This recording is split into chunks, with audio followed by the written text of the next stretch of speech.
आज का वीडियो होने वाला है काफी खास, क्योंकि आज हम बात करने वाले हैं about atomic number and atomic mass.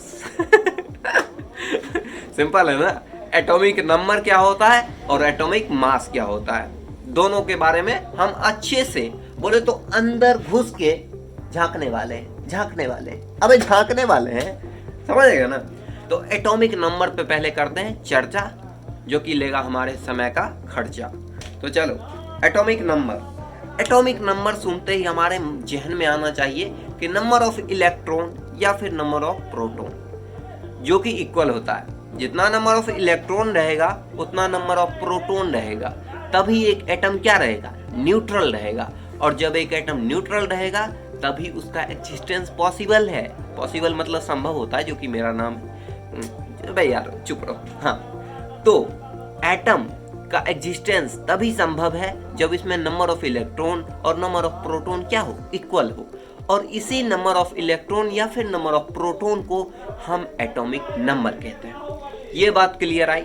मतलब जितना नंबर ऑफ इलेक्ट्रॉन उस एटम में होगा वही उसका एटॉमिक नंबर होगा। ये सिंपल सी बात है ना। तुमको बोल दिया भैया हाइड्रोजन नामक एक एटम एलिमेंट है, ओके, जिसका एक एटम तुमने ले लिया एंड तुमको बोला उसमें एक इलेक्ट्रॉन है। हाइड्रोजन में एक इलेक्ट्रॉन है, उसका एटॉमिक नंबर कितना, एक। अब तुमको दूसरा लिया गया, बोला कार्बन है भैया जिसमें 6 प्रोटॉन है, ठीक। अब 6 प्रोटॉन है या 6 इलेक्ट्रॉन है, बात बराबर है ना जी। तो वो हो गया 6 कार्बन का एटॉमिक नंबर। अब आते हैं एटॉमिक मास पे। एटॉमिक मास क्या होता है, नाम से ही पता चल रहा है, एटम का मास, एटॉमिक मास। समझ आ रहा है कि नहीं। एटॉम का मास, एटॉमिक मास। अब एटॉमिक मास का एक फॉर्मूला होता है। एटॉमिक मास का फॉर्मूला क्या होता है कि number of proton plus atom के न्यूक्लियस में जो रहते हैं ना, एटम के न्यूक्लियस में जो कौन रहते हैं, एटम के न्यूक्लियस में रहते हैं प्रोटॉन और न्यूट्रॉन। इलेक्ट्रॉन कहाँ रहता है, चक्कर घूमते रहता है, कहाँ, सेल्स में, एटम के सेल्स में चक्कर घूमते रहता है, वो बाद में बात करेंगे, ओके। तो ये जो इलेक्ट्रॉन चक्कर घूम रहा है, लेकिन प्रोटॉन और न्यूट्रॉन न्यूक्लियस के बीच में है, उसको अगर हम ऐड कर देते हैं तो वही हमको एटॉमिक मास देता है। मान लो एक एटम है जिसमें हम कहते हैं भैया 5 गो है तुम्हारा थी, क्या कहते हैं, प्रोटॉन, और न्यूट्रॉन है 4 गो, तो 5 4 9। तो उस एलिमेंट का एटॉमिक मास क्या हो जाएगा, 9। सिंपल है।